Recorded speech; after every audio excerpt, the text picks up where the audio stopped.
Hi. Playing a song that he played this week. I don't know if you can hear it.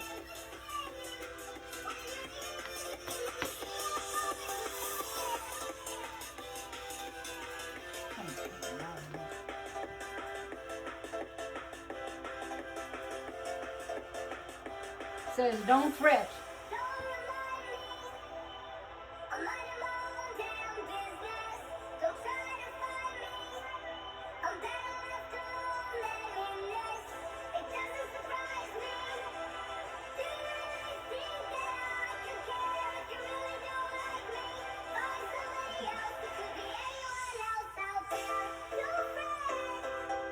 I don't ever want to see you. I don't ever want to miss you again.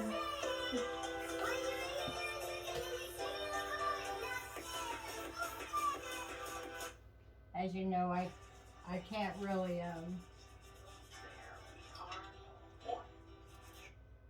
I can't really play too much of that music because they'll tag you or do whatever they do to say that you're not allowed to do that.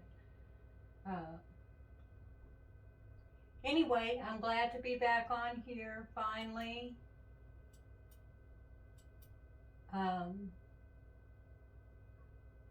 Need to back this out of here, but don't exactly know how.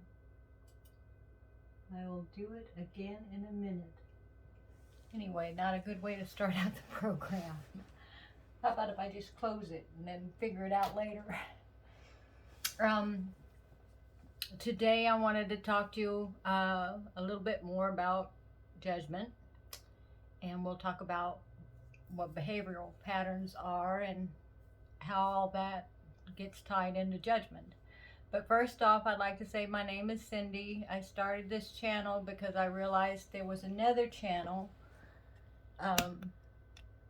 Excuse me. As you can tell, I'm not a content creator that's very professional. I've got things shaking around here. But I started this channel because there's a guy on YouTube. When you type Donald Marshall's name, he's the first one that comes up, and he impersonates Don. He acts like he's Don, but he's not really Don.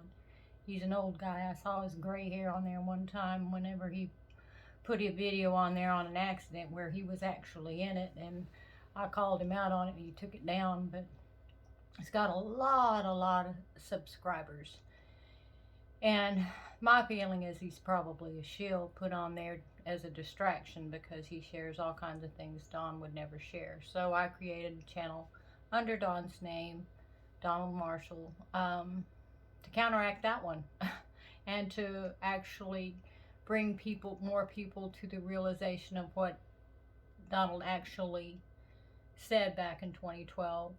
And there's interviews of him on the playlist, and on the channels that are subscribed to on this channel. You can go there and find a lot of interviews as well. And then when he puts up a song, I'll usually type that into the playlist as well. But you scroll down to the bottom and you'll find interviews, or you can turn on one of the channels that's this channel is subscribed to, and you'll find interviews and different things with more accurate information. So now, after I got on here, of course, the heart of me is to tell people the truth about God. And I started talking about the love of God for a good long while, and then I started wanting to teach people things that I had learned from books and from the Bible, mostly from the Bible, but also I read a lot of books, and tell you things that I learned that helped me and still help me. This is my cat Nova. I gave her some food a while ago, thinking that maybe if she had a full tummy she wouldn't get up here and bother me and distract me as much, but I don't think it worked. I think she wants to sit up here in my lap with a full tummy. Anyway, what I was saying was, I came to the Lord when I was 18 years old, and I had followed him the best that I could. But You know, there was a lot of healing that needed to be done in my life, and I still receive healing, and God's still working on areas in my life that I surrendered to Him and let Him give me a better perspective on. Last week we talked about perception, and so this week we were going to talk about behavioral patterns. But I did find, when I was looking through the book that talks about behavioral patterns, or explains it most thoroughly. There was a book that came before this one in like 1986, and they called it personality types. I like behavioral patterns better because everybody's personality is different, and that word is just not fitting for describing what was going on, what was being studied. You know, the nature of people and why they do what they do. And anyway, that first book was a study of actually someone studying the scribes and the Pharisees, and they were calling them having different personality types, and they would name it different things like choleric and phlegmatic and melancholy and sanguine. And then other people started picking up on that. I remember the first guy that started picking up on it, but he actually used this book as a guideline and integrated that into his teaching about judgment. And now I'm using his book as a guideline. But anyway, it's a really, really interesting study, and it's really intriguing. Now people would call it type A, type B personality types, where the type A's would be faster moving, and they call it personality types, but it's really behavioral patterns. They'd be faster moving people, and then the type B would be the more laid back type of behavioral pattern. So anyway, this book is called Understanding How Others Misunderstand You, and it's by Ken Voges and Ron Braund. Voges is Voges, and Braund Braund. And it's an interesting study. It comes with a workbook. You can get the workbook too. The first thing I'd like to say, though, is part of me hesitated even trying to present this to you guys, because when it first started out, it was funny, you know. Then it turned into serious because they realized there were behavioral patterns, and they could be categorized, and they could be categorized into 4 different categories, and then 100 different ways those categories could connect to try to categorize different people's behavioral patterns. Okay, I don't know if I even said that in a way that is very comprehensible, but anyway, it started out as funny, and then it ended up as serious and people paying attention. And then after it started spreading around the different churches, it reached out to different people with different belief systems, and they all realized that there was something to it, and that it could be used to help bring people together and to help people to understand each other better. And so it took on all different kinds of names and ways of being presented in different, you know, places in the world, and fields of ministry and business, and just took off like a rocket. But the one thing that the drawback of all that is people started using it to label people and to judge one another, and to like, for instance, when I first heard of it, I heard of it with those previous names. from from a from a different ministry, not the one that I ended up feeling like presented it in the most helpful light. Um, but I remember taking there's a test that you can take, and it describes what because usually somebody has a behavioral pattern, they'll be real high in a few of the patterns and low in other patterns.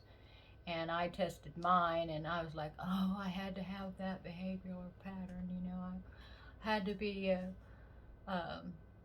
back then it was choleric, which in the way that it's presented in the material, that I can't bring you all the material, you just have to read the books yourself, but that would be a person that was very direct, and I had heard about all the types and read a little bit about it, and I'm like, why do I have to be that? Because I didn't want to feel like I was a bully, because each of the we won't say personality types, but each of the behavioral patterns have strengths and weaknesses. And remember, I've said on here before, all weaknesses is when you've overused your strength. And for instance, somebody that's very direct, if they overuse their strength, they can become very controlling. And so back then I had a pretty low self-worth, so the first thing I did was judge myself about how I had scored, what I had tested. Now I did do another DISC, they call it a DISC evaluation, and it was this 20 years later, which was just recently. I think I got it in here. What date is on that? Here, my behavioral patterns acting up here. I don't know what the date is on. Oh, March 30th, the 21st. I did another DISC evaluation, and it had totally changed over 20 years. So it's not that your behavioral patterns can't change. I mean, as I healed, I scored real high, way up in the D when I first took the test, and then it came way down in here. Now I'm actually higher in the S, which is the steady, than I ever was in the D, which y'all don't know what I'm talking about yet if you've never heard of any of this stuff. But the main thing I wanted to say is, if you do try to comprehend some of this, or kind of get the gist of some of what I want to say, the first thing you do is don't try to nudge somebody or change somebody to be, more like you think they should be, or change their behavioral pattern, elbowing them in the side, and or pigeonholing them, putting a big old label on their forehead, or be prideful and flaunt your strengths of your behavioral pattern as if their strengths of their behavioral pattern weren't anything, and yours was good. That was her tail. I thought something fell in behind me. Her tail was just wagging. And you can't it's not wise when you find out about your behavioral patterns and your strengths and your weakness, then just using it as an excuse not to, change or better yourself or get another perspective or allow yourself to naturally grow, your behavioral patterns to naturally grow and equal out to what best would help you in life.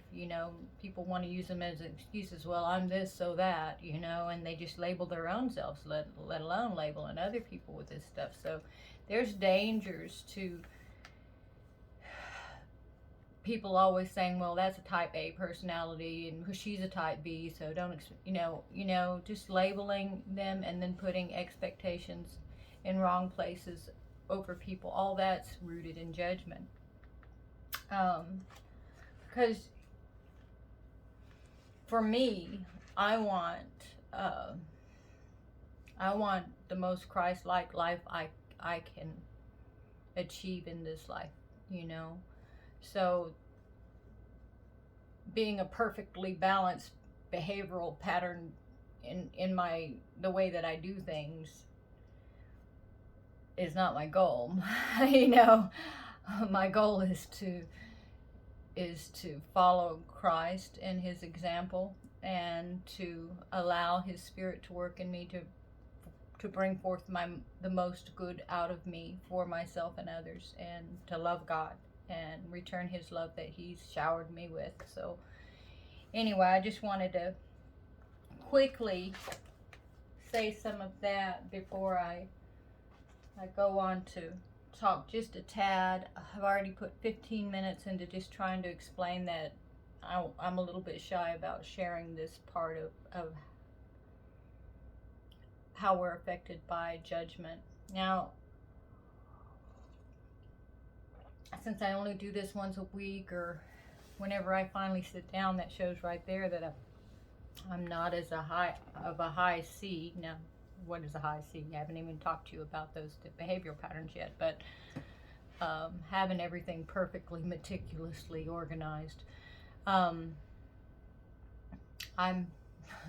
would call it flying by the seat of my pants, you know, or, you know, by the skin of my teeth, I get it done, you know, but I do a good job. One thing about the behavioral pattern that I scored the highest in was we're faithful people. We tend to be very faithful. We don't like a lot of change, and we have a natural inclination toward enjoying life and nature.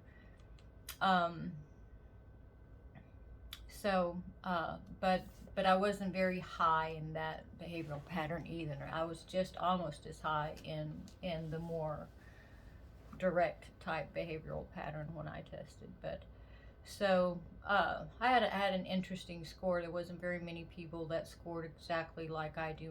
Most of them are real high in two areas and real low in two other areas, and mine seemed to be almost equaled out, you know, in all the areas except for the last one, where before I was off the charts with a couple of them, and way down here 20 years ago.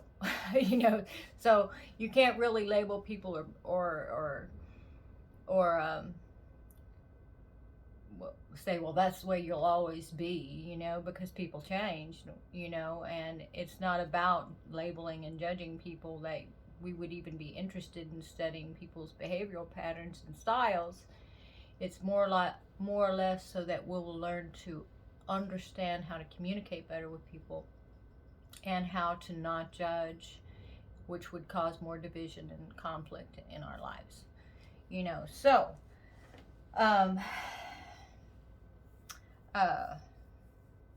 it's not personality types, it's actually behavior patterns. So hopefully I don't ever accidentally say that, because when I originally started studying this, it was always referred to as personality types, which is not really a good assessment of what it should be titled as, because there's no two people in the world that have the same personality type, right? The main gist of this is people don't do what they do for our reasons. They do it for their own reasons. And so we'll talk a little bit more about that. If you hear some background noise, it isn't because I forgot to turn off the thermostat again, or that the cat's eating in the kitchen. It's because there's a thunderstorm outside. And hopefully the electricity don't go off again, because it went off. It went off a few times today already. When we assume that people do things for the same reason that we do things, then it's leading into judgment. It leads us to make judgments. And there's 4 behavioral styles, and there's, like I said before, they've been named a lot of different things and presented in a lot of different ways by now. But I think the best way to explain them is the way I'm fixing to explain them, because it's not using these big scientific words, and then it's not categorizing everybody into A and B and different ways of doing that. But the first one is direct, and the next one is inspirational, the next one is steady, and the last one is conscientious. So those would be the best way to describe the different behavioral patterns. Now, all these different behavioral patterns that people have out of these four that we're categorizing them into, they're motivated by different factors. In other words, what motivates you wouldn't necessarily be the same thing that's motivating them, even doing the same thing.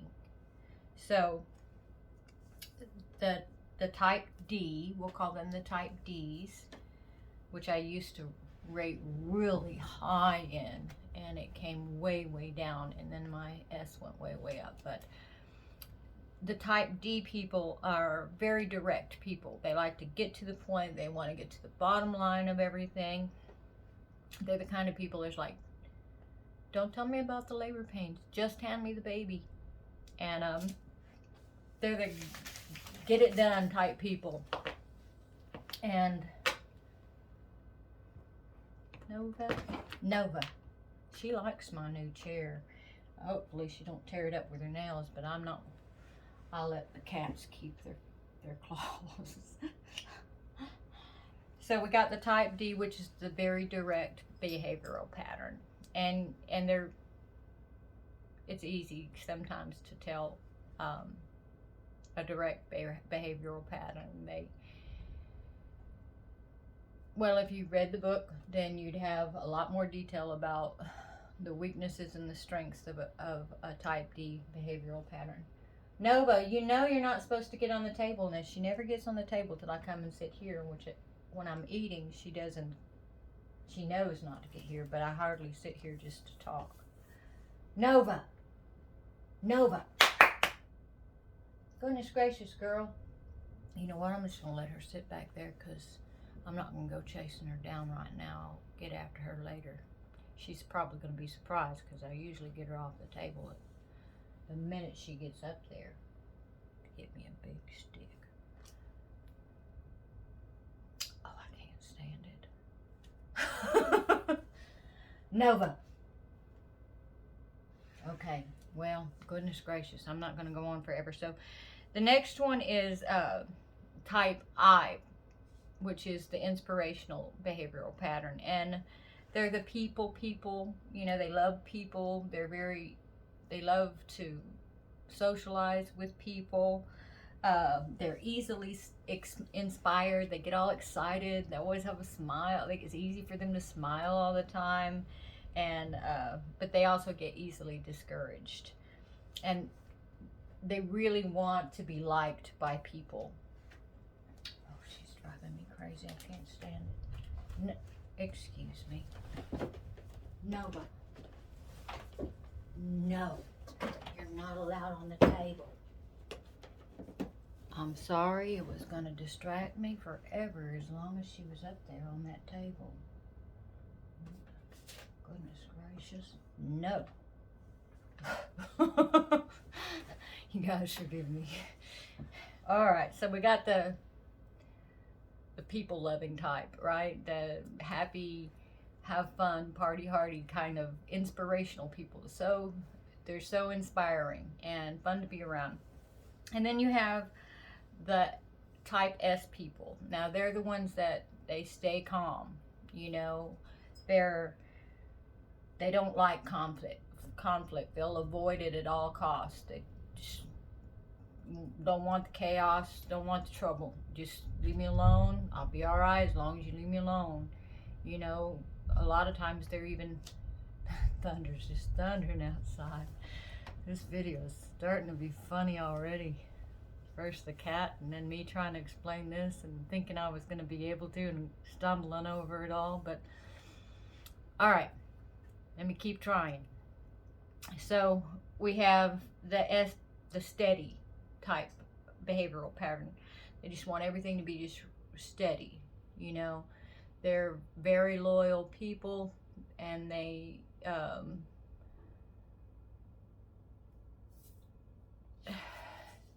don't like you giving a whole bunch of tasks to them.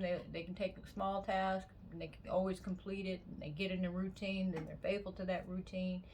Wonderful workers. if if you don't push on them.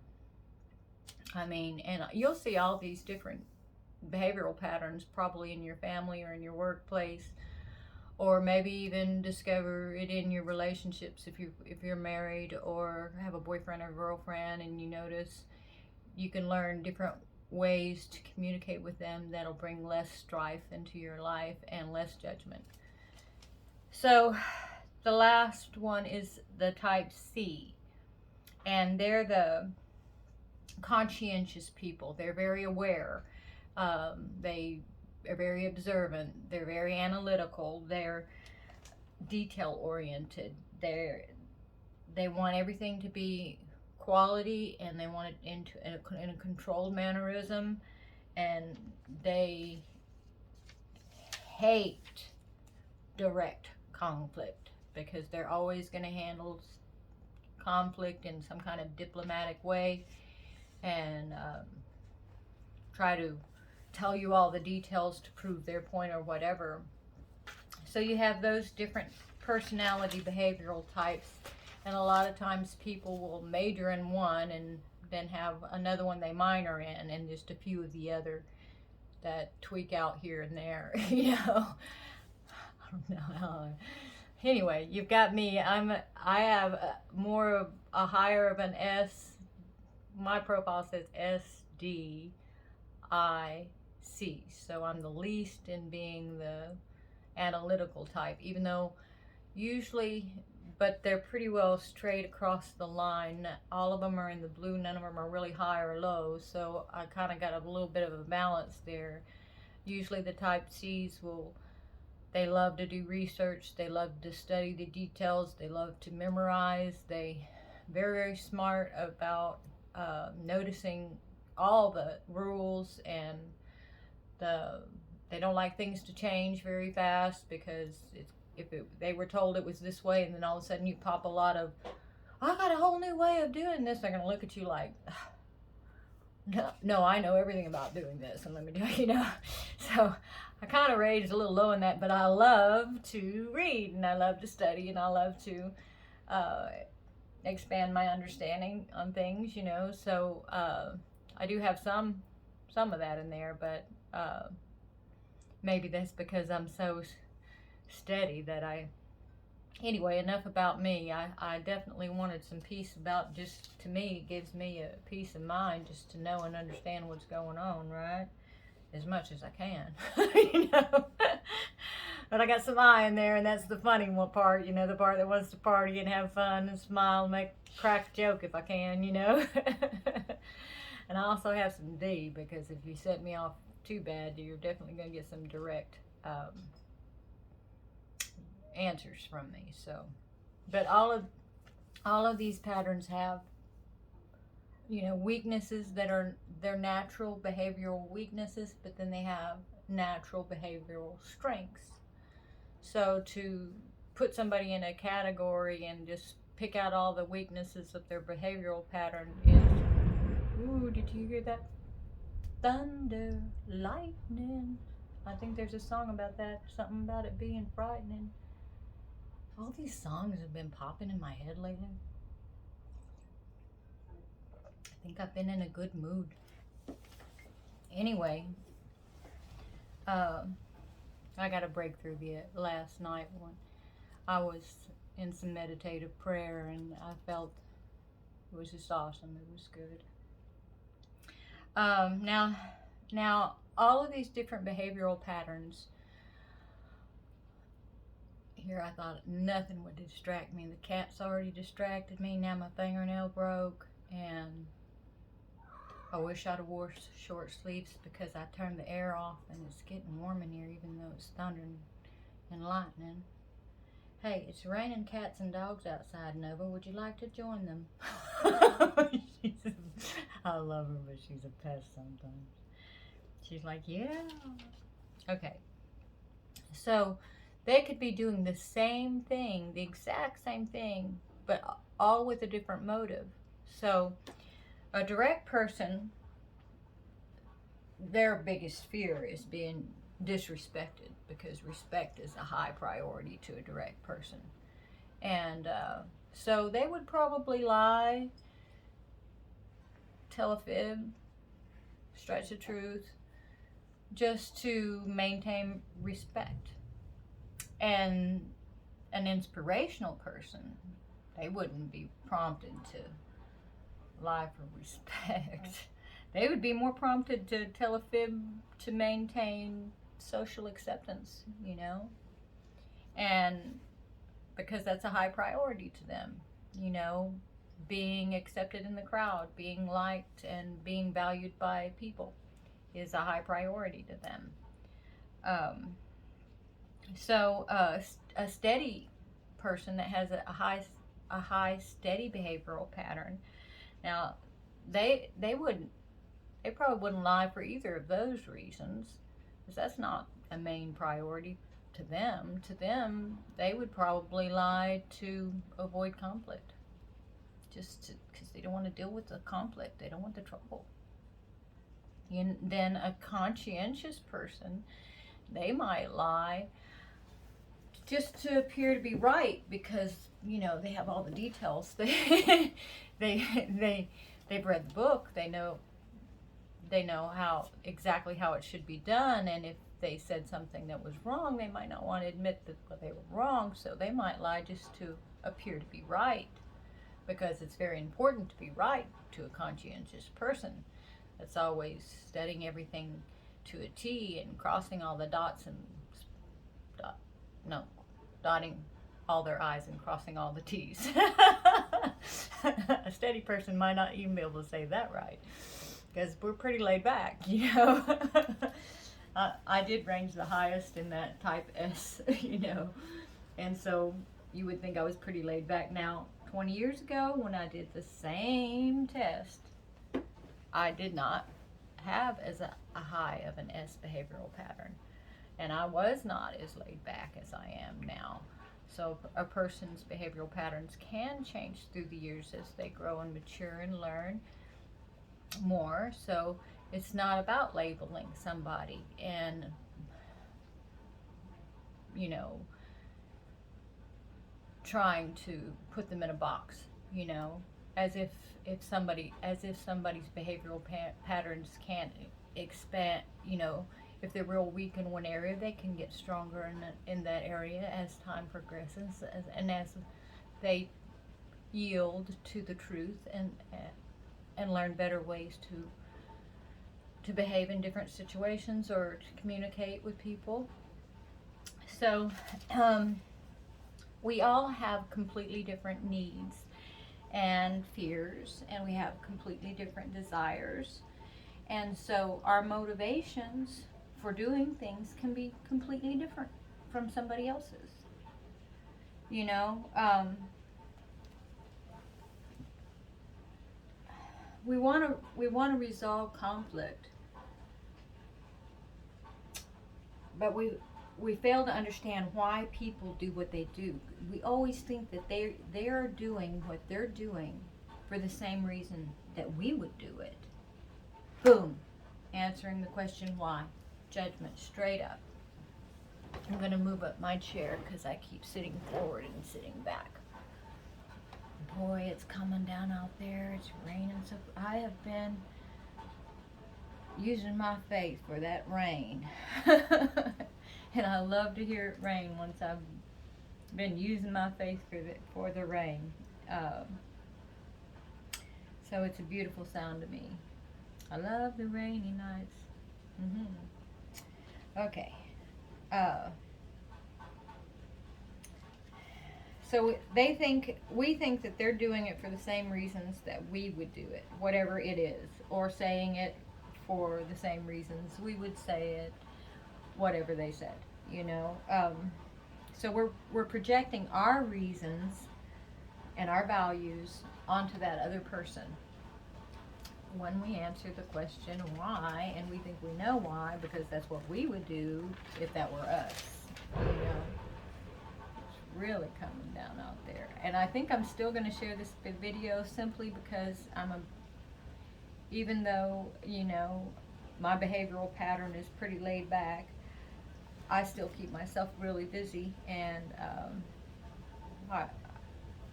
I go to work in the morning.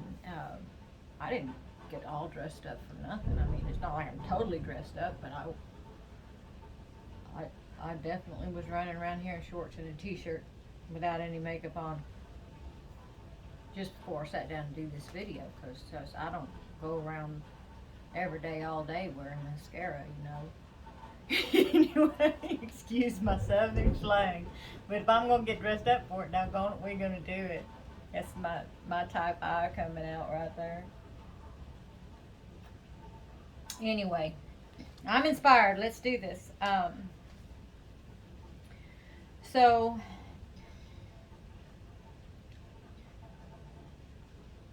it causes more conflict when we think that they're doing it for our reasons, when we're projecting our reason onto them. Because really that's not their reason, and that's judgment. Judgment plays a role in that right there. See, other people do what they do for their own reasons, and we just assume that it's personal. They're doing it personal. It's against me personally, because if that were me doing it, then it would mean da da da da da da. So let's give some examples. Because we think, when we think it's personal, then we think that they're doing it because of us. But actually, they're doing it for their own reasons. And if it didn't matter if you were there or if somebody else was there, they'd still do the same thing, because that's their behavioral pattern. And you're not understanding what's motivating them. God knows what's motivating them. As you get to know them better, and they open up to you, and your understanding changes, then you might understand what's motivating someone, if it's made clear from their own mouths and you've known them long enough. But otherwise, you don't know what's motivating anybody to do anything. But we always think we do. We can have a relationship with somebody, and then just one judgment like that, just totally count them off, because we think we know why. Because if we were doing that, that would be why. Not necessarily so. You might have just, discounted somebody who wasn't actually doing what they were doing for the reason you would do it at all. There could have been a totally different reason that you have no idea about. My coffee always gets cold when I do this, because I never can drink it fast enough while it's warm and still talk to you guys at the same time.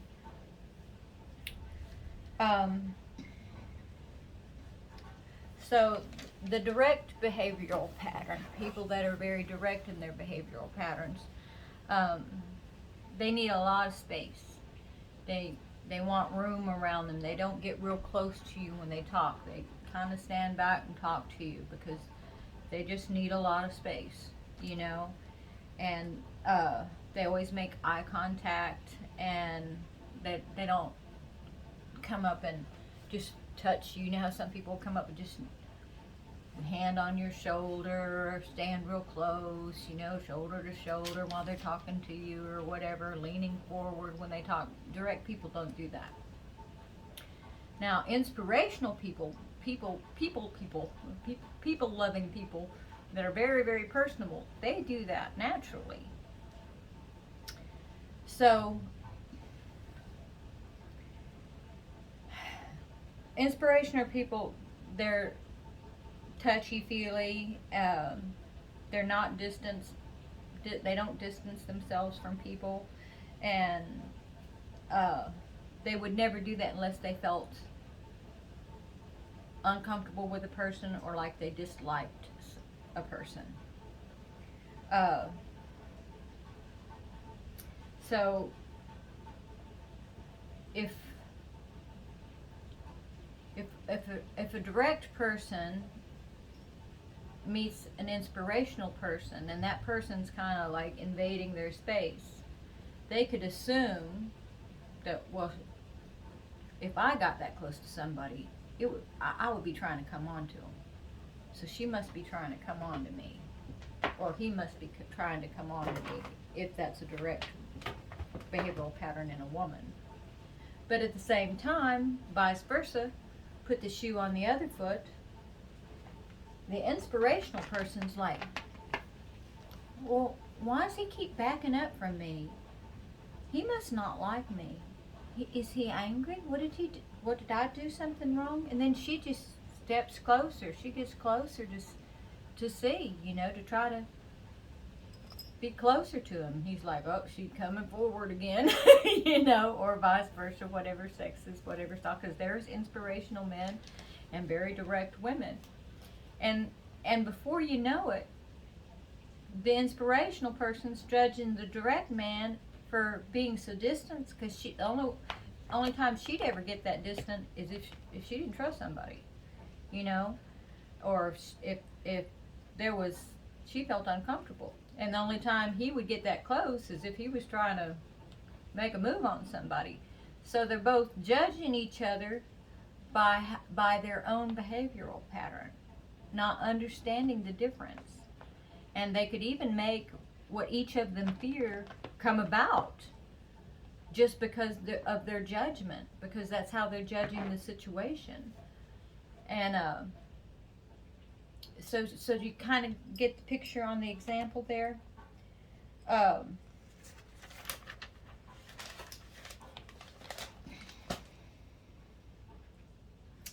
So let's try another example. Nova, you are being a pest. She keeps attacking my fingers. No matter where I put them, she's like, I want to play. So let's say a direct person calls a steady person, and he says, hello, whatever his name is, we'll call him hello, Mr. Steady Person. No. Hello, I was just calling to see if I could borrow your extension ladder. And the guy goes, well, yeah, you can come get my extension ladder. It's fine. And they pretty well hang up the phone. Well, the direct person, in his mind, be direct, be to the point. People are busy. They don't want to be bothered. You don't know what he's doing. Why skirt around the issue? I mean, in order for me to be kind, I'll get right to the point so I don't mess up his Saturday or whatever. Well, the steady guy, he's a more personable person. He likes everything smooth and easy. He wants to feel comfortable. So the only time he would be ever that direct is if he was angry or upset about something, Well, let's put the shoe on the other foot and say the guy that has the more steady behavioral pattern calls the guy with the direct behavioral pattern and says, hey, I just want to know how you and the kids were doing. Oh, well, we're doing fine. Well, how's work going? Well, work's just like it always is. Well, I noticed you planted so-and-so in your front yard. It sure is growing up pretty. There's lots of sunlight coming in these days. I think that plant's going to do really well. And he goes on and on a little bit about, just trying to be personal. The direct guy on the other phone's thinking, what does he want? Is he trying to manipulate me? Is he trying to butter me up? What's going on? And he goes, well, I was wondering since you were out in the yard the other day and you were planting that tree, if I saw you had a long spade, let's say, shovel. I was wondering if I could borrow that shovel because I was thinking about digging up something in his backyard. So all he was doing was trying to borrow a tool from the other guy. Now, let's assume they go away from the conversation and they talk to their wives. Well, yeah, he called me. He was so direct. They probably wouldn't say that. Probably. He called me. Didn't ask about my family. Didn't ask about my kids. Didn't ask about nothing. Didn't act like he cared about me. All he wanted was the extension ladder. I wonder what's up his craw.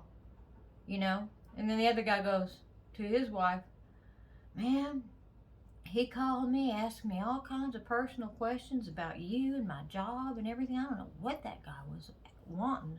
He asked to borrow the shovel, but I just told him I left it in the front yard. He can just come get it.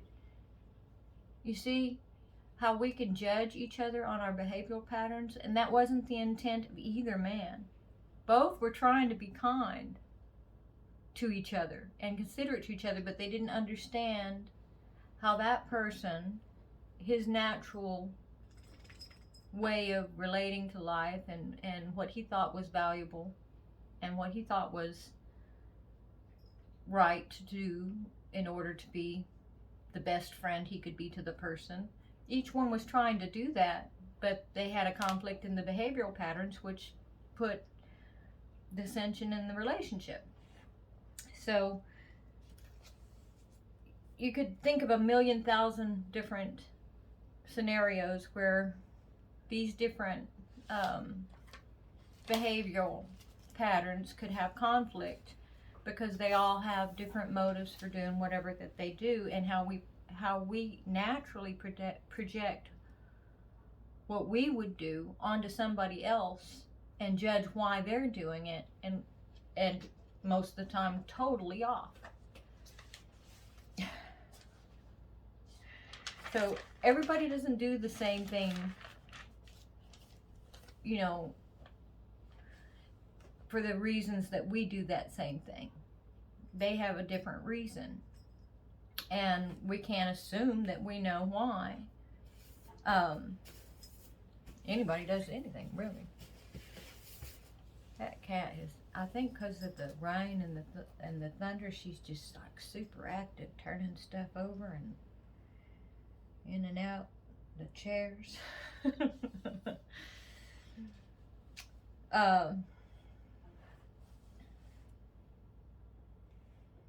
So direct people and inspirational people, they'll talk in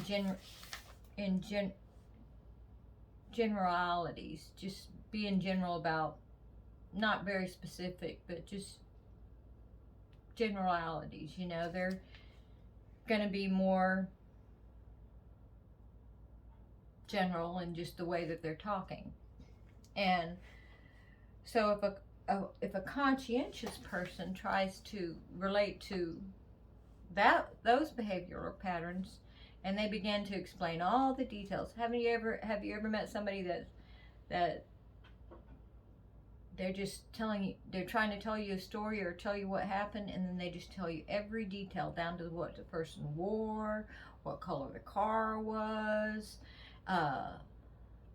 what day of the week it was, what time of the day it was. You know, they're being very specific because they're very conscientious to get all the details and all the facts right. And they go on and on. They you know, somebody that's not conscientious like that, that's more direct or inspirational, they could get bored. You know, maybe the inspirational person gets totally bored trying to hear the story, and the direct person is, you know, who knows how they would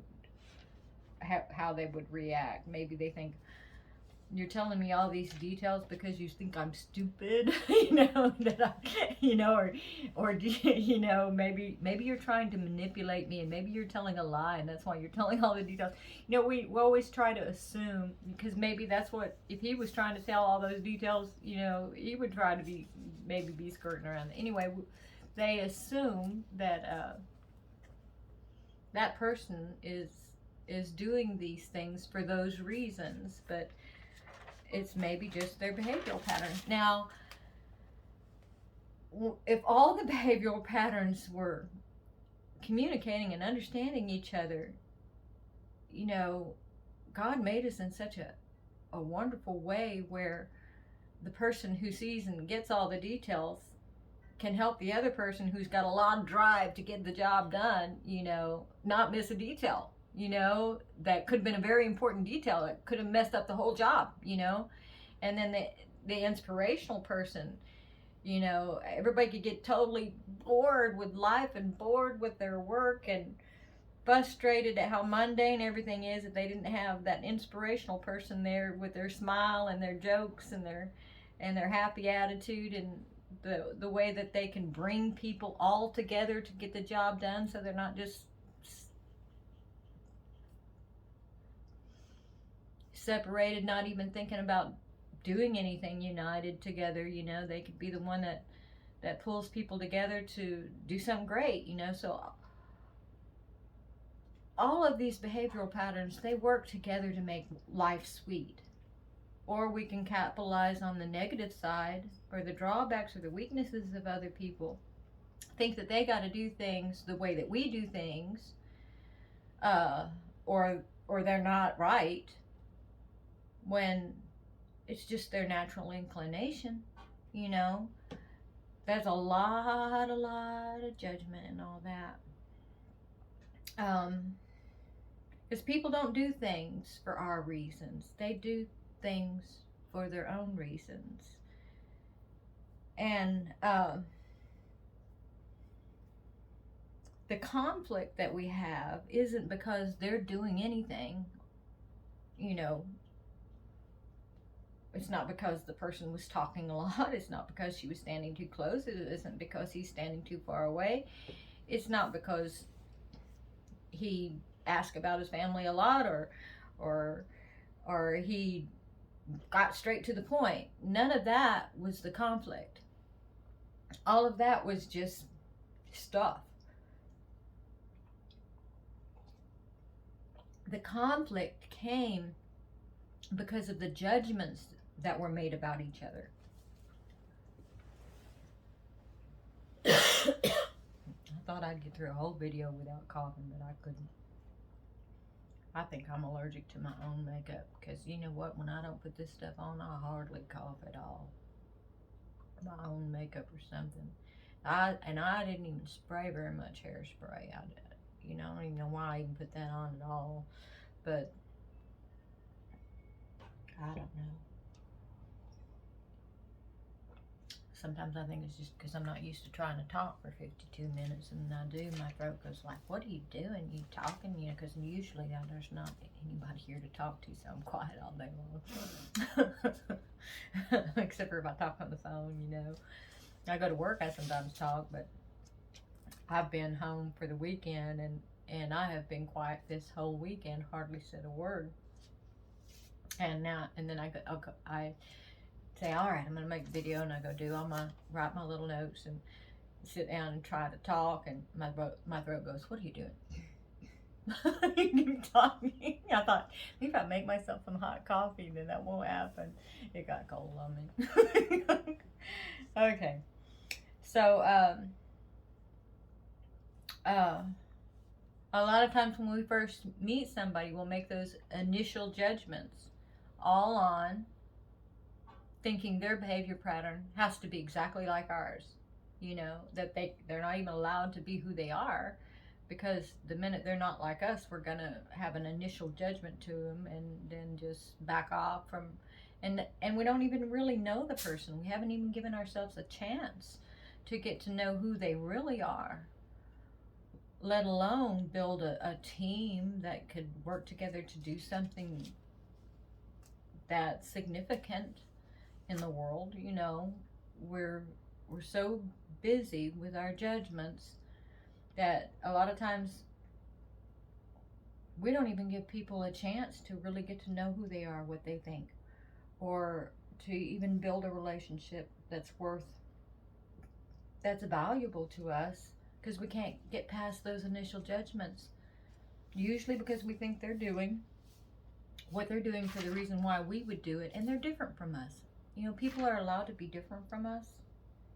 You know, we don't want a whole bunch of carbon copies, you know. Speaking of that cat, I think she knows when I'm making a video and does exactly what she's not allowed to do. I can't believe that. She's got on my cabinet in my kitchen just now. She's not allowed up there.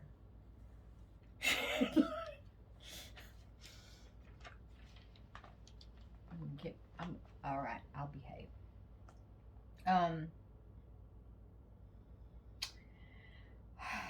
So a lot of times, you know, we don't just do this with other people. You know, adults, other people that are our age, people, our co-workers, friends, or everything. A lot of times where this comes out the worst is when we're trying to raise our kids. And say we have a kid that's very inspirational. Well, inspirational kids are very talented. They're very creative. But say they have a conscientious mother and a direct father, and they're very strong about getting stuff done and doing stuff right, and they don't even recognize the creativity in that child and the bubbly warmth. You know, inspirational people need a lot of touching. They need lots of hugs and lots of love. And, you know, direct people aren't as, that's not as a high of a priority to them.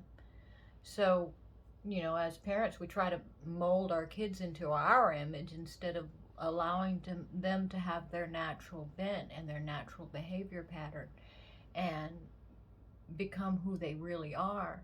And that could wound that child's self-worth, because we'll end up labeling them as lazy or ignorant or something like that, you know.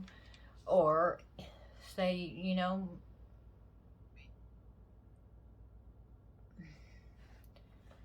maybe you have a kid that's very, very direct, and the parents are very steady, and maybe one's inspirational. You know, it's just when it's with our kids, we can really mess them up.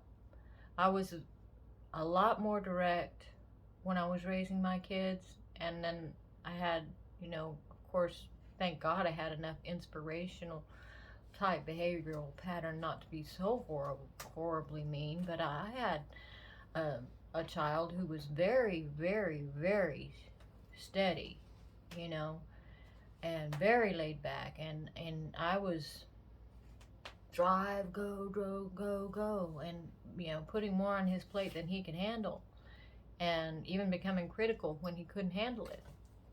So I regret that, you know. But it can come out in us raising our kids, and we have to be aware that, you know, those kind of wounds, they might not get healed over until they're adults, and that's only if they're willing to seek that healing out and receive it. So, I mean, there's people that go to their graves wounded by what their parents did, and it was all formed in a bunch of judgment of you got to be just like me or you're not good enough. Miserable, because they never got healed over that. They took those words of condemnations to their grave, thinking that's who they were because they were never like their parents. You know,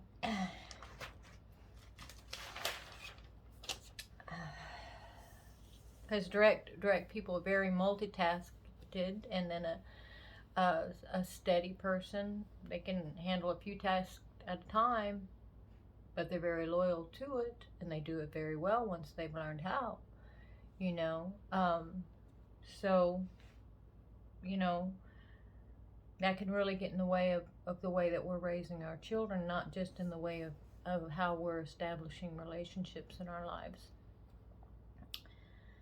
And I have to remind myself of that. I think of all my grandchildren and all their different personality types and the little bit of time that I get to spend with them, where I don't even know what all their behavioral patterns are. And then when I'm, you know, associating with them, you know, it's been a good refresher course for me to skim through these books again, you know, and set my mind on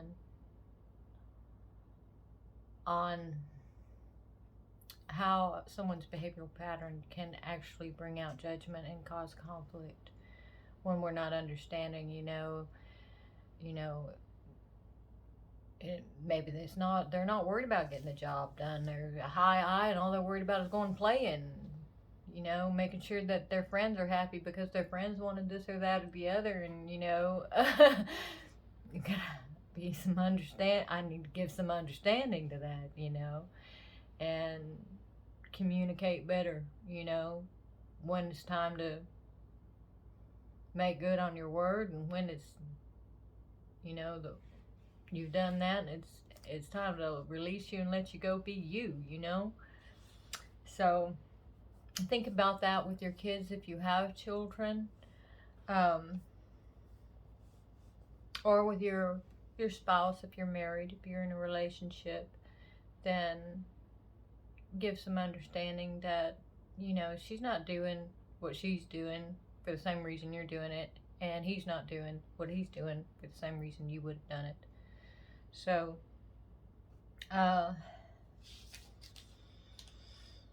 let's wrap this up. It's already an hour. Proverbs 16:2 says, all the ways of man are clean in his own eyes. In other words, in your own eyes, you think you're right. You know, everybody thinks they're doing it right. That's why they do it. They're doing what they do because they feel like it's right. And we want our children to do what's right too. So we try to make them do exactly like we do. Well, that's really not going to work. Because it says you think you're right in your own eyes. If everybody thinks they're right in their own eyes, guess what? We're not all right. We're doing the best right that we can do, you know, but you can't force somebody else to be like you are.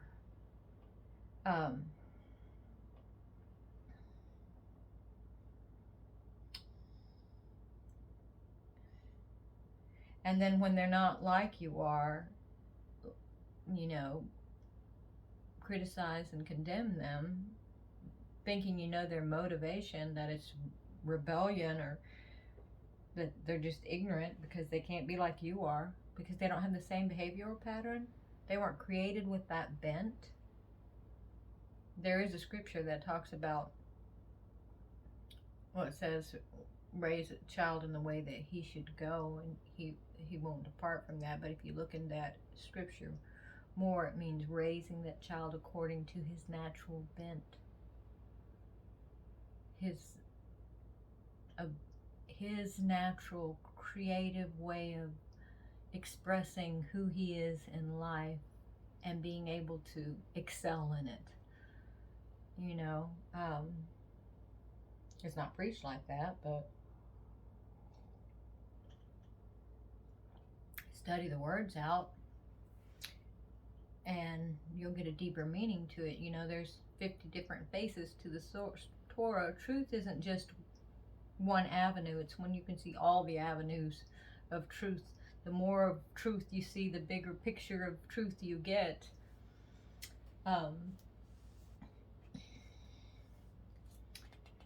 So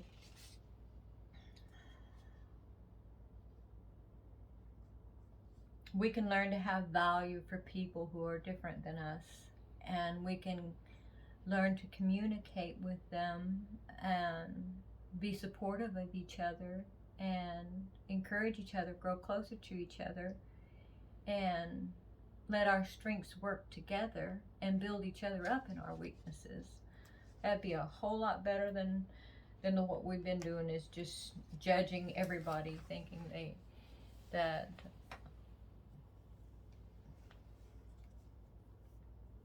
we can project our motives onto them when it wasn't their motive at all, and we don't even know what their motives are. I want my motive to always be love. Do I always live up to that? No. But I'm way better than I used to be at persuading my heart that I'm always motivated by love. You know, when you can persuade yourself, you use those words, I am. You always make it present tense, positive, powerful, and I forget the other word I would always say to do, but it's, your heart only understands the now. There's another book I wanted to share with you guys. It's called The Healing Code, but I left it over there. And it talks about, has all these testimonies in it about how people who had serious, serious problems, how they overcame it from just persuading their hearts through this exercise in this book. It's a meditative exercise of, making these positive affirmations. When in the book it says for 6 minutes 3 times a day. Now I haven't done that, but I've used other tools that are biblical meditation tools that help me to get at a place where I can focus on what I'm wanting to focus on until I get, a full heart's persuasion that's anchored in the Word of God, in a promise of the Word of God. And it's made major impacts on my life. Major. So, it's going to bug me that I can't think of what I was going to say. Present tense. Positive present tense. Personal. It's got to make it personal. About you. I am the righteousness of God in Christ Jesus. I am at peace. I am made whole. I am walking in wisdom. Just whatever it is that, I am healed. Whatever it is that your heart needs that full persuasion on, I am loved. I am wanted. Whatever it is that, you name the most intense problem that you're dealing with. And then, because that problem has a picture somewhere in your cellular memory, and and the object is to change that picture into one of life, light, and love through faith, and begin your healing processes. I don't know how to explain all that. Not a bit. But you can read The Healing Code. It's a good book. Or I love the modules that Dr. Jim Richards puts out in his Hearts Physics programs. I use a lot of his modules. But once you learn it, then you create your own times of being able to. Meditation isn't a dirty word. It's not a new age word. It's all over the Bible. In the words ponder, in the words mind, in the words let, in the words even meditate. Even the word meditate's in the Bible a couple of times. The word sila, it's all through the Bible. But if you don't get down into a slower, where your brain waves turn slower, which is called the alpha state, in order to minister to your heart, that's when your heart's going to be most absorbent to receive that information of life. Because if you, when you're growing up as a baby until you're about 5, your mind is staying in that alpha state all the time. So that's when you absorb most of your heart beliefs. In order to get back to that state, to heal those heart beliefs that were developed a lot of times in those early stages in life. It could have been, you could have got a negative belief developed later on in life from trauma or whatever happened. But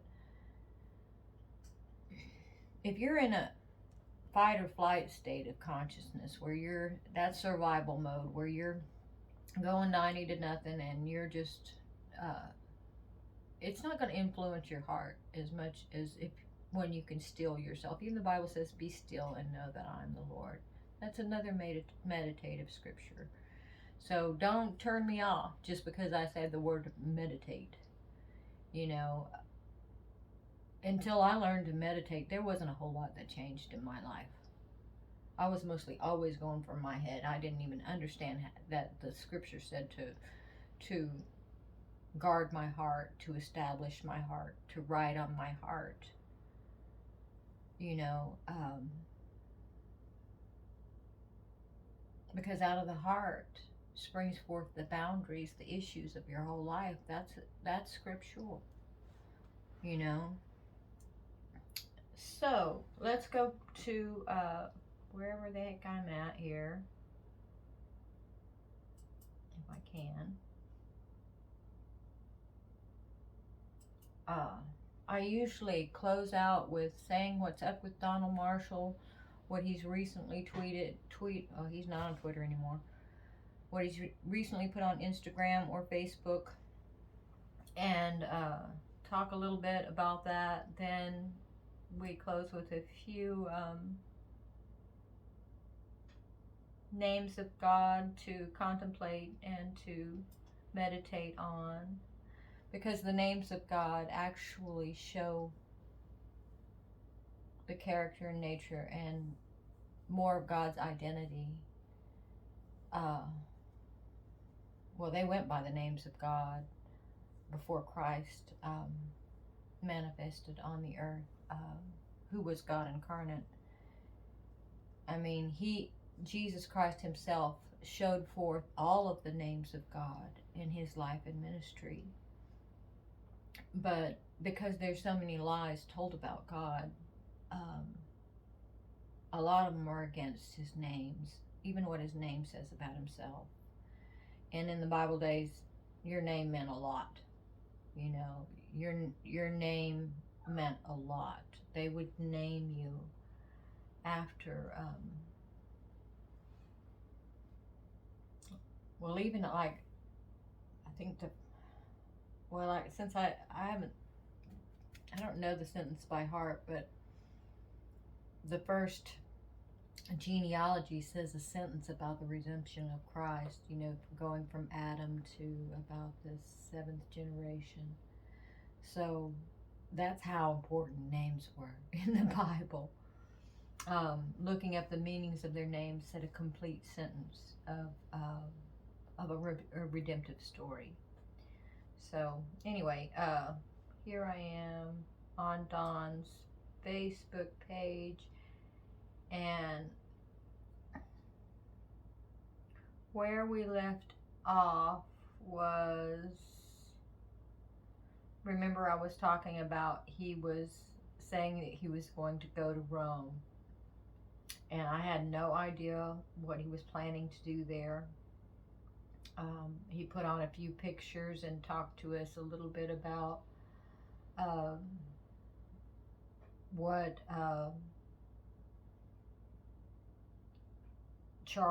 King Charles and his sister were up to, and how much torment that he was going through with how they were trying to get him to do something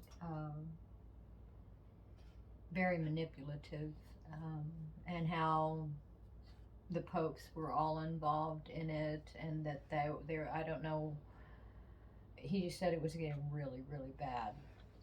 Well, the next thing that he put up was a picture of a feather. See that picture of a feather there? I don't know what the feather meant, but I knew he was fixing to fly to Rome. My first instinct was he's probably in the air flying to Rome. However, some other people said that that the feather is an emblem of wisdom, protection, and arcane knowledge. I don't know why the feather was up there. I really don't. I know that I was fascinated with finding some feathers and put one up there on my mantle, along with some feather earrings that I found when I was walking. And I didn't know why feathers were popping up in my life, but Anyway, he put up a picture of Feather, and I figured he was flying to Rome, and I had asked to go, and I got no response, and I did not know why, and I was trying real hard not to judge it. So I just liked the picture and went on with my business. The next thing he put up was a sword.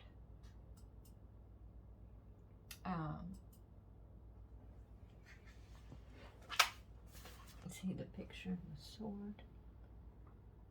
But along with the feather, he didn't say anything.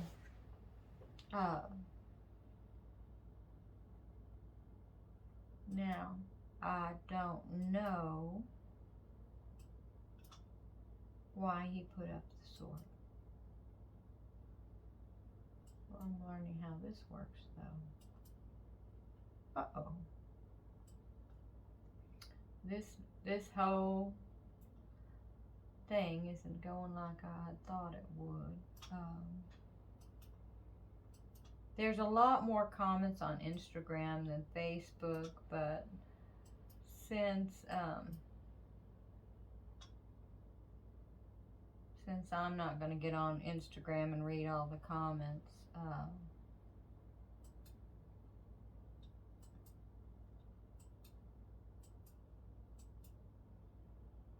I don't know why he put up the sword, and he didn't say why he put up the sword.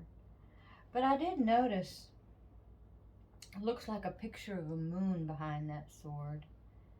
And I'm one of those people that can see faces in just about everything. So of course I could see a face in that. And then it looked like a rock, a moon rock, with a big sword up the middle. I know I was sure praying and fighting for what was going on with him, because I don't want to say worried sick. That sounds so fearful. But I was fretting. I was definitely I wanting to go, and I wasn't hearing back from him. Now, later he did tell me that he thought it could be dangerous, and he didn't want a lot of people going. Now, I don't know what all happened. It's not showing me any of the comments, even when I push on comment, unless I'm doing it wrong.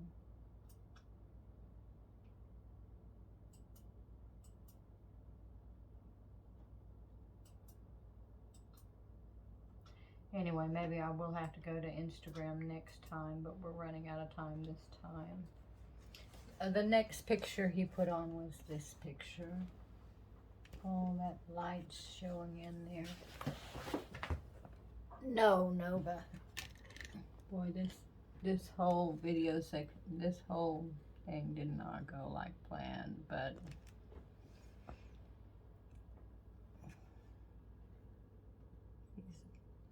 no matter where I turn that light, excuse me, I'm getting a close-up here.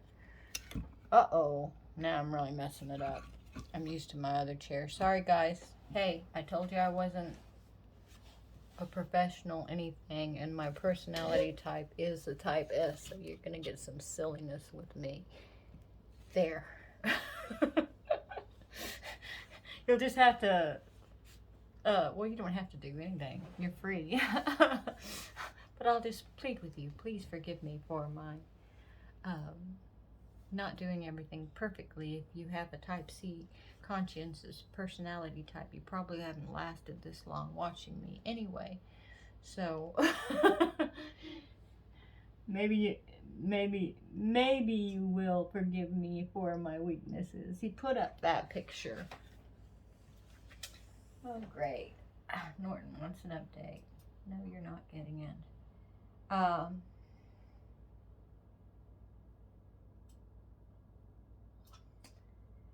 And don't know what that means either. I really don't. I love the picture.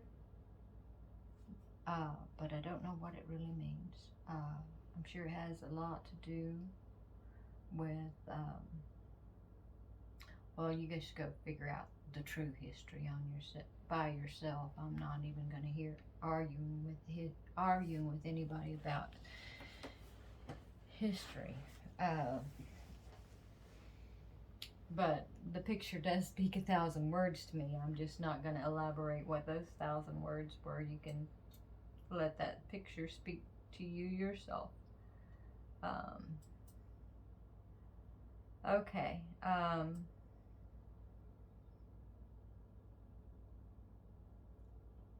The next thing he put up was when he changed his profile picture. That light is just not going to do anything good for me. Excuse me. I think maybe I should go back to my other chair because I had less problem with the light. And even though I was turning back and forth. Oh Lord, I don't know if I'll share this or not, but I probably will. Hey, I did it. Just because I don't want to do it again. Right there, he changed his profile picture, which was the same profile picture that he had before, if my memory serves me correct. But of course, you guys know about how he posed for that picture for the Megadeth album, and then their artist painted it. So, true faith is keeping your eyes on God when the world around you is falling apart. Somebody just sent me a message. Okay. Oh my Lord, so many distractions. I need to find a place to put this somewhere else, but I'm not going to do it right now. That won't be stretching over here trying to do that. I need like a little board or something right there. Maybe I'll figure out a different chair or a different setting the next time I try to come on here. Guys, I'm sorry. It's already been over an hour, and I keep just blabbing on with too many details. Details you don't need to know. So, he did next put on that song that I started out this program with, and it's called Miss You. And he wrote, "Don't fret, because I never want to see them and I never want to meet them again." When he put on that song, I was so relieved because I had been worried about him going to Rome. So I don't know if he went to Rome and things went awry and it's just not spoken of, or if something happened at the cloning center and he decided he didn't want no part of going there or what. But when he wrote the words, "Don't fret, because I never want to see them and I never want to meet them again," the words of the song actually says, "I never want to see you or meet you again." But he put up the song with the words, "I don't want to meet them or see them," and I don't want to see them or meet them again. So that relieved my mind a whole lot. The next thing he put up was a tragic story about a man who burned his 2 kids alive to expose celebrity human trafficking and the cloning ring.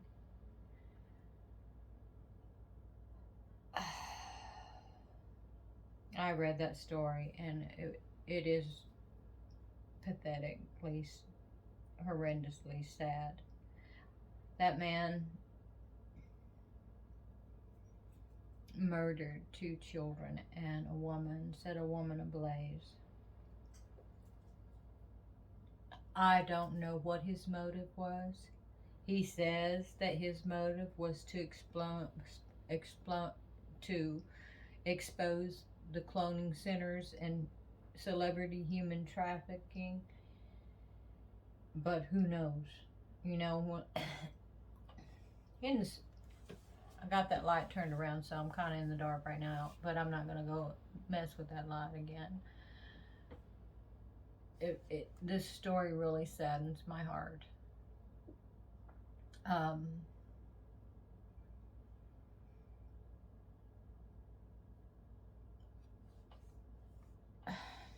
What can I say? In scripture, they called it manslaughter. And when somebody committed manslaughter, murder, then they were sentenced and they had to pay the price for that crime. And it was the death penalty. But they didn't ask them why, you know. Now there was a place, the light's bothering me now. Because I'm trying to talk a little bit. Excuse me, guys. I don't want to feel in the dark. In the scripture, there was a place that was called the refuge, that if somebody had accidentally murdered somebody and it was an accident that the murder happened, that person could flee to that refuge and stay there until the high priest had died, who would have judged the case, and the relatives of the people were deceased before he could ever come out of the refuge place. In order for them to go in and get him out of refuge, then they would have to have proof that it was done, that it was premeditated. Today, first thing that happened is, why'd you do that? Ain't about why he did it. It was the fact that he did it. And as if they can give an excuse of why and have a lighter sentence because they get off on insanity or whatever. Not exactly the way that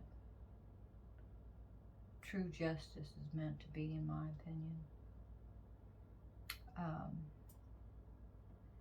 So I'm sure you've heard about that story by now.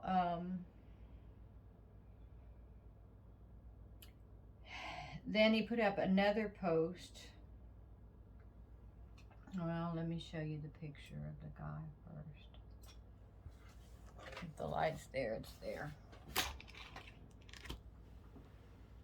And this is the guy. I was reading his name the other day. You wouldn't think that I forgot it. It's in the Daily Beast.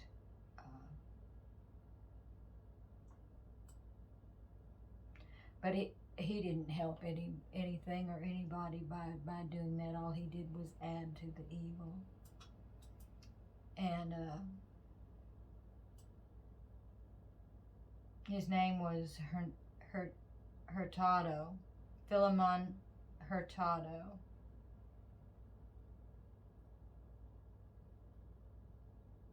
He was claiming that he had been abducted by a Netflix star. Sounds like MK Ultra to me. Maybe even, I don't know. But at the same time, there's no excuse. Not one at all. Now Don did say that he thought that it sounded like he had been to cloning from what was written about things that he said.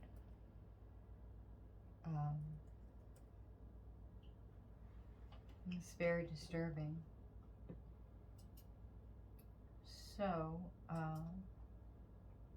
I somehow exited out of everything I was just on and having to get back in it. You guys forgive me. It is what it is. And I really feel like I did a horrible job trying to explain to you guys about behavioral patterns and how behavioral patterns affect us in judgment and bring pain into our lives because of the judgments we make and behavioral patterns, and thinking that everybody does what they do for the same reason we think that, you know, for the same reason we would do it. But people don't do what they do for the same reasons that we would do it. People have their own reasons for what they do. And sometimes they don't even know why they did what they did. You know? So, anyway, the next post he puts up, this guy had made this Philemon guy, or Tato, I just said his name, this idiot who torched this woman to death and burned her children alive in this house, had made a YouTube video mentioning Donald Marshall's name. And so he posted the YouTube video. And I don't know. Or you can make the connections. This kind of stuff makes anyone who recognizes that there is an Illuminati and they are using the technology of cloning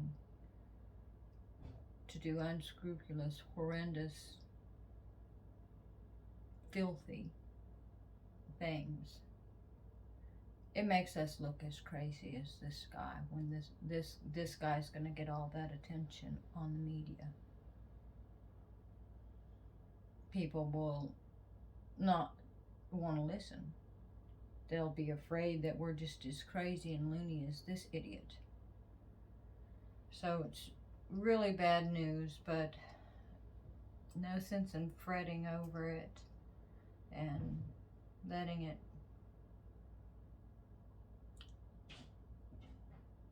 ruin our, you know, no sense in, well, it just really disgusts me, to tell you the truth. And Donald writes, oh my God, this idiot that torched that woman and burned those kids to death mentioned me by name. And then Donald writes, he's probably getting the death penalty.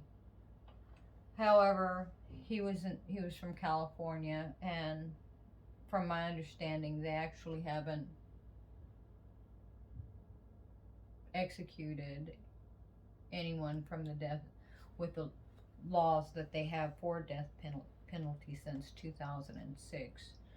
So most likely he probably won't get the death penalty. So that was the last thing that that Donald put up on his YouTube, or not his YouTube, he doesn't have a YouTube channel, on his Facebook page. And I guess my grandchildren say only old people use Facebook, so I suppose I'm an old people, even though I do get on Instagram now that he's back on Facebook. I don't actually get on that as much, but he has a lot more people commenting on there, and I do look at the comments sometimes. So let's end on a more positive note. Now, he did put up one other song, and that was after I had written something about the Megadeth. You know, right after he put, or right around the time he put the his profile picture with Megadeth up there, he had also put this I Never Want to See You Again song on right after that. So I don't know if that was insinuating that they had... What Megadeth is they've tried to scare him in the cloning center into thinking that they have the power to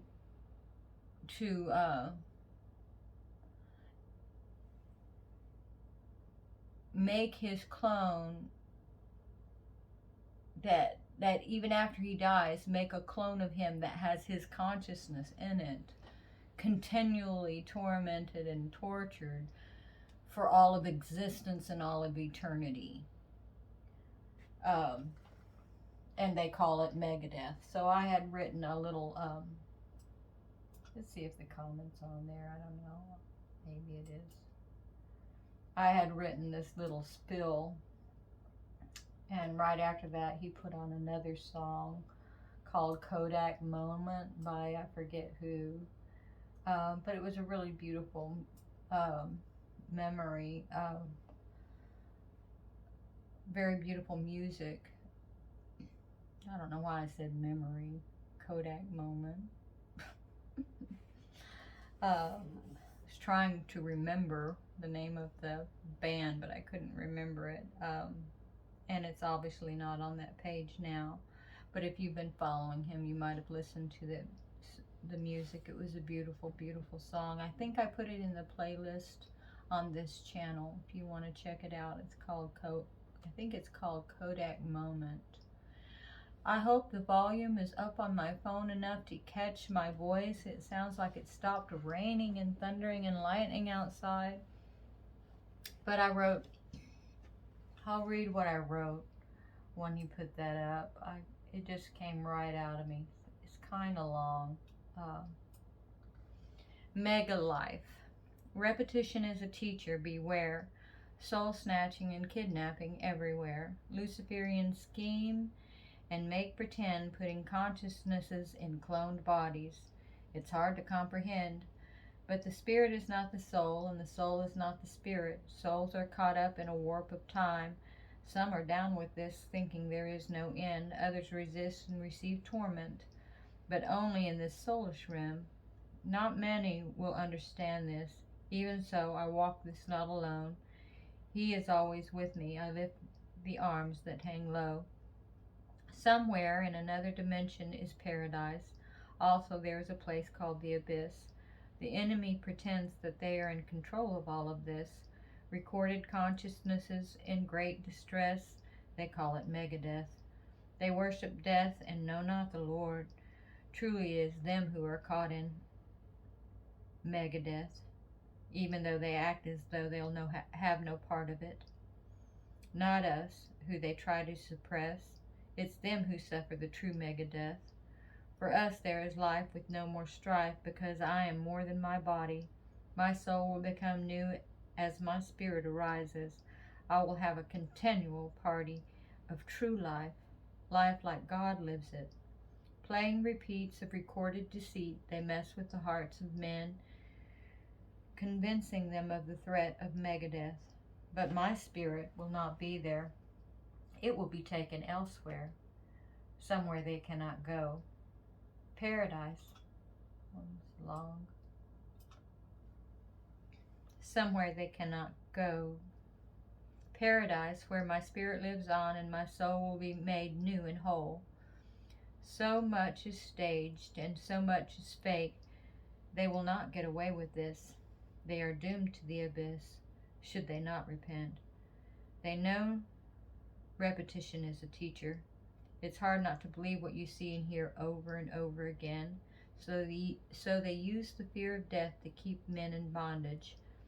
But it isn't true. It's just a view devised to keep you in their grip. Outside of time and space is a place of freedom. When our real bodies die is the time when we'll be free from time itself. The recorded soulish holographic videos will not matter at all then. Stand strong and stand courageous, knowing that Megadeth is just make-pretend. Nothing can separate me from the love of God in Christ, not even Megadeth. Instead, I get mega life with no more strife, because God is bigger than them. Someday they will no longer be able to play with the hearts of men. I hear the ticking of the clock. for now, but even this will end. Anyway, I wrote that, just blurted it out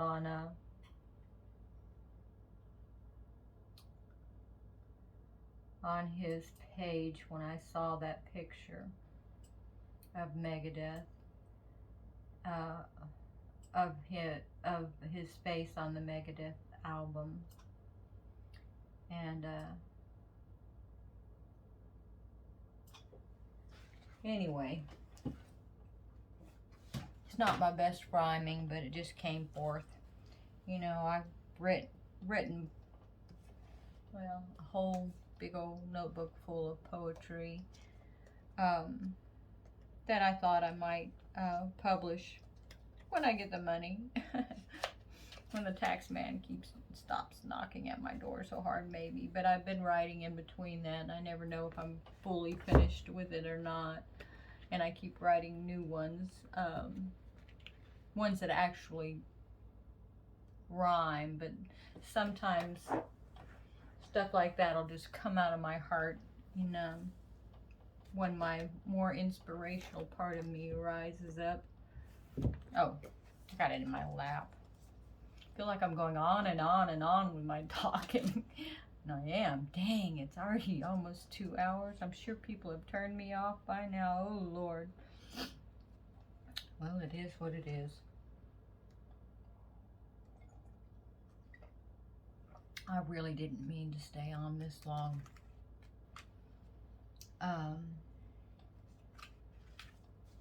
So, I usually end with telling some of God's names. They're not the covenant names of God, but they're names that described who He is. And since I don't know how long I'll keep this channel, or how long I'll carve out time to sit here and talk with you guys. But for now, I'm doing it, right? So, I hope it's helping. The first name is Elohim, which means the Trinity. The next, El, the strong one. Eloah, the adorable one. Ella, the oak. Elyon, most high God. El Roi, the Lord that seeth. I have a hard time saying this one. El Eloia. El Eloia. El Eloia. Y'all are gonna laugh every time I try to say that one. But El Eloia in Israel, the God of Israel. Hope you don't have any prejudices against that, because Israel is what Jacob's name became, and the 12 tribes came out of that, and God was revealing himself through a nation, but that nation would not obey him. So he revealed himself through his son when he became a man, who then dispersed his spirit among men who would receive it, and women, to once again reveal himself. But we've done just as horrible a job at that, so we'll leave it at that. I know that there's a lot of animosity in the world, a lot of deceit that's being sowed, where people, they hear one word and it's been so defamed, without even giving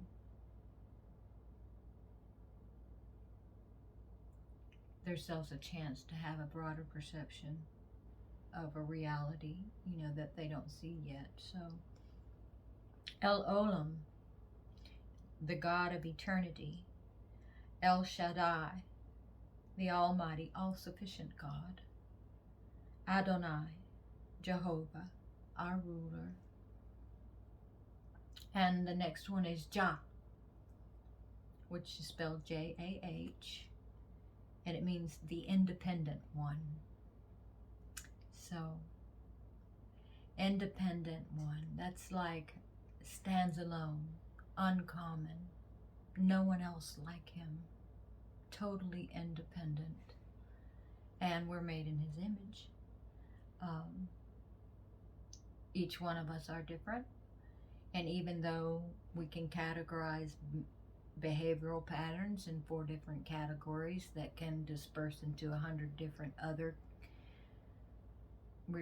relations of those categories, doesn't mean that there's any 2 alike. I mean, we all have a different eye retina, we all have a different fingerprint. We all have totally different personalities, even if we have behavioral patterns that are similar, you see. So the main thing is to do what Jesus says. Judge not, well, that's not the main thing, but it's the main thing that we're talking about right now. Judge not, lest you be judged. With the same judgment you judge will be measured back unto you. With the same measure that you meet will be measured back unto you. That doesn't mean that God is judging you. That means that when we judge, when we answer the question why, and we think we know why, we're acting as gods unto ourselves, and like we know everything, like we're the all-sufficient, all-seeing one, instead of God being that. And then we try to that's us judging others. And when we judge other people, they judge us right back, and strife just multiplies, causing pain to ourselves. So, you know, with the measure you meet will be measured back to you. With the more you thought, the more pondering, the more thinking about your judgment, the more of that judgment comes back to you, because you're adding weight to it. You know, you're continually thinking on it, and what you become is what you behold. I mean, what you behold is what you become. You know, overall, I think I did, out of all the videos that I tried to do, I think I flopped at this one the most, because I stumbled on my words. I hardly could communicate what I was trying to say. The cat got on the table. The light was shining all crazy. I was up and down. And besides, I had to show things on Dawn's page that are disgusting about what that man did to those innocent children and that woman. However that went down, I don't know the full perception of what's behind it, anything. You know, a lot of times we'll see a story, but we didn't see the beginning, what happened before all that. We didn't see what happened after all that. We didn't see what was behind all that. You know, we live in a 3 dimensions, you know. The length, the width, and the height, right? Of course, if you count time, that's 4 dimensions. Before Adam tasted of the fruit of the knowledge of good and evil, he could access 10 dimensions. But we don't see everything. We just have a perception.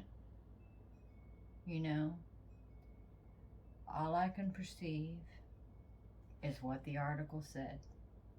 That man was murderous, and he injured innocent children and burned a woman alive, which is horrific. That right there puts a really down note on this video anyway. So, but the good news being, Don doesn't ever want to miss them or see them again. And he didn't put miss them on there. He says, I don't ever want to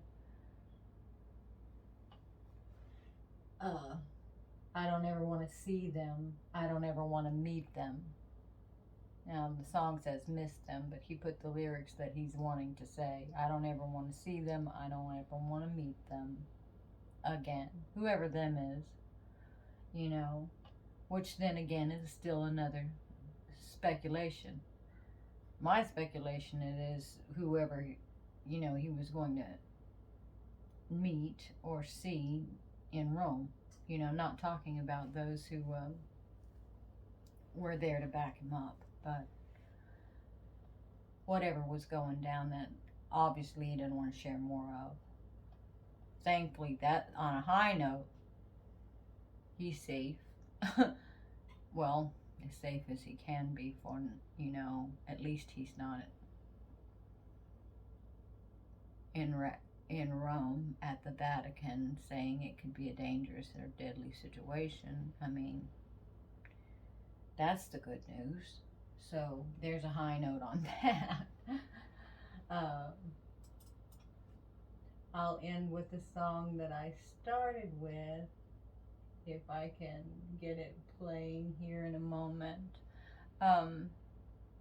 I really thank you for listening for this long. I really didn't mean to stay on here this long. I'll try to get on here sooner. I know it's been more than a week, but I've done my best. And we'll end with that. I appreciate you. Thanks for listening.